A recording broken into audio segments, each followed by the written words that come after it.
This beam was originally one of the struts that when we tunneled through downtown Boston, we put structural walls in, but in order to avoid settlement outside the tunnel, which was a critical concern considering the fact that the adjacent structures were historical, we had to install internal braces to keep the walls from moving in. And these beams, used in pairs, laced together, were the struts for the tunnel.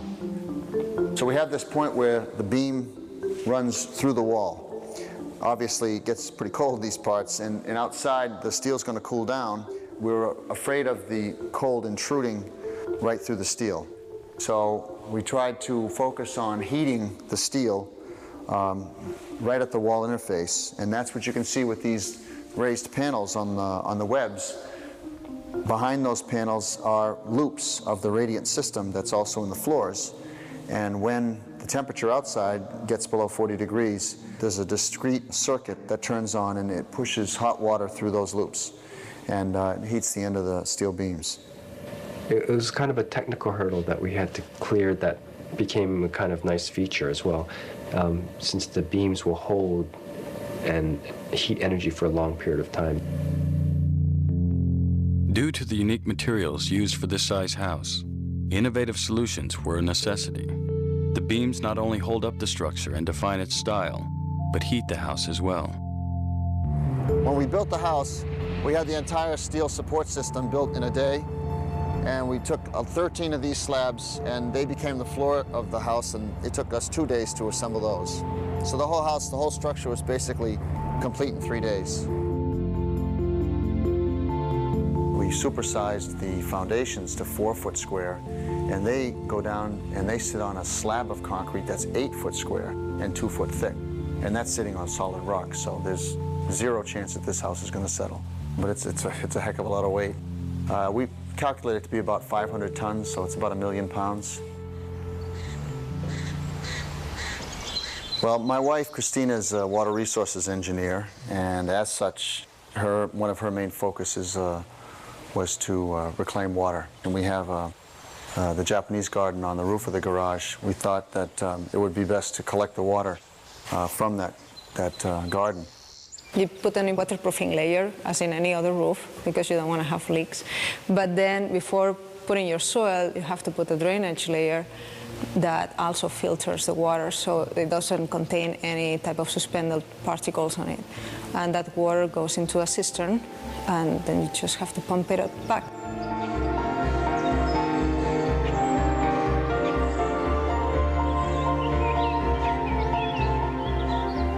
He's reinventing this Bauhaus idea, this American utopian idea, by using discarded highway parts. And I think that's what's so wonderful about this project, and the projects that are supposed to come out of it, is that it's wonderfully fresh thinking, it's adventuresome thinking, and it's both tied to modernism's roots. At the same time, it very much looks to the future. I think we fit in. We push the boundaries, obviously, a lot. We have the steel showing outside the house, and those were things that I think made certain people nervous in the beginning. But now that people have become used to it, it's now the sort of the feature of the house that people tend to notice. Right now, I think we're level of like, not tolerance, but as soon as we have a bathroom done, I'll be ready. You know, boom, I'll move in. I'm really liking the way it looks now, and I'll be a heck of a lot more happy when I'm shooting pool in the kitchen in a couple months.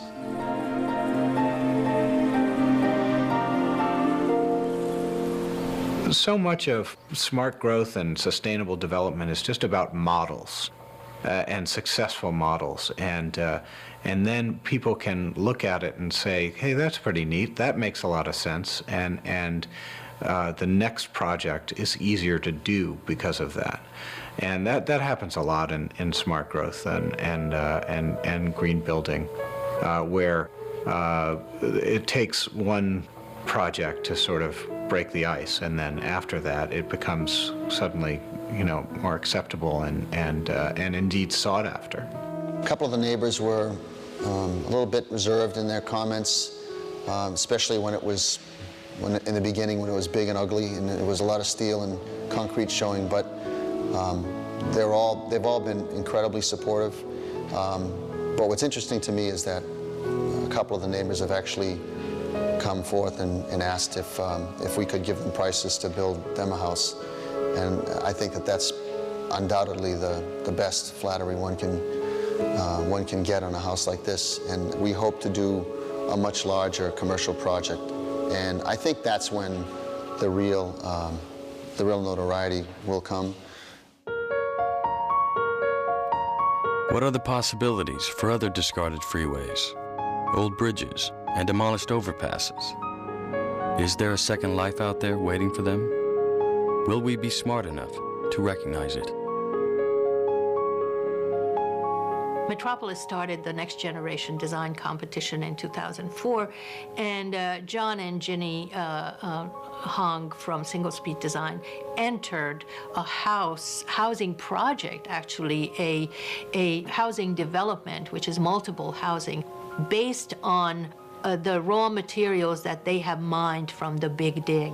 The judges were saying that if we're going to talk about sustainability, we're going to have to also think about tighter development. So their Single Speed's proposal, reusing the structure of some of the structure of the Big Dig and making it in beautiful housing, which is, by the way, extremely beautiful.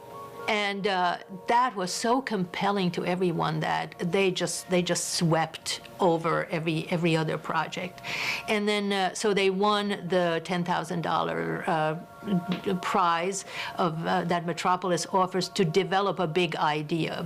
It was a kind of public recognition finally that the idea was possibly legitimate, was possibly a good idea. Once you get larger in scale, it's that much more simpler to assemble it. You save that much more time, labor, and materials. If you fit the pieces in their most natural way, it's basically rebuilding the highway.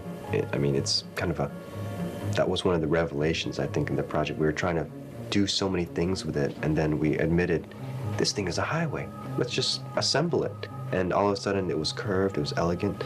We want to kind of celebrate the materials, and we want to kind of express the beauty of the material too. So it's not just about recycling our cans and bottles, even our old highways. It's about recycling the way we think, taking our old ideas and giving them new life, and tapping into possibilities that are limitless. I think the idea is growing, and people are looking at this as a very interesting solution to the garbage problem, the construction garbage problem. It's a huge issue. And when we stop labeling it and just do it and call it architecture or call it really good design, then I think we have achieved something. When they built the temporary bridges on the artery with these structures, they did so with the purpose of disassembling them. It would be quick to take them apart. There's no reason why any structure of this type anywhere in the country in the future can't be built in the same fashion. There should be a mandate that any temporary structure would be designed with materials that could be easily reused. And if I could take it apart as easily as these slabs were taken apart, throw them in a truck and take them to another place, there's no end to that cycle. Because these materials will last hundreds of years if they're properly maintained. But it's usually because it's too big, or it's with the way it was attached to the original structure, you have to pretty much destroy it to free it up. All you need is a little bit of thinking in the beginning to that first structure goes together with the intent of taking it apart. And that's where I think a lot of progress could be made immediately. There's materials everywhere that if you just look, you can find them. I don't worry about supply at all. I think that regardless of what city you're in, we're taking down a bridge right now in Charleston, South Carolina. And there's 27,000 tons of steel that are going to be produced by that bridge. And jobs like that are happening every day. Over 60% of the world's energy goes into building, heating or cooling, or dealing with the construction waste of buildings. And that buildings themselves, just in terms of the amount of space of the planet's surface that they cover, actually have a big impact on the environment. I think that there is this growing awareness that we should be taking more care in how we build buildings and making sure that they have less of an impact on the environment, and that they're more efficient in terms of the energy use. Adaptive reuse, we've been talking about that a great deal for decades now, and I think that's part of the sustainability story, is that you use what you have and where you have it. So whether it's an old building that's perfectly adaptable to a new use and lives on and creates a whole new environment for new uses, or whether you use the materials that are available to you, in like the materials of the Big Dig, those are all really important to think about. Anything's possible. Anything's possible. And you shouldn't disregard any possibility in thinking. And it makes sustainable architecture exciting. And that's, I think, the value.